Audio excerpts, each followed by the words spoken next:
मुनीन्द्रवृन्दवन्दिते त्रिलोकशोकहारिणे प्रसन्नवक्त्रपङ्कजे निकुञ्जभूविलासिने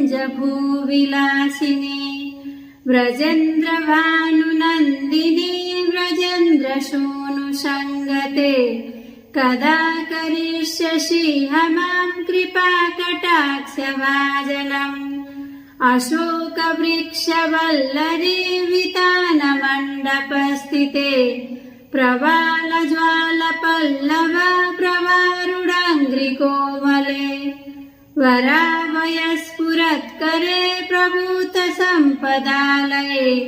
कदा करिष्यसि मां कृपाकटाक्षभाजनम् अनङ्गरङ्गमङ्गला प्रसङ्गभङ्गुरा ब्रुवाम् सुविभ्रमं ससम्भ्रमं दृगन्तबाणपातनै निरन्तरं वशीकृत प्रतीतनन्दनन्दने कदा करिष्यसि मां कृपाकटाक्षभाजनम्।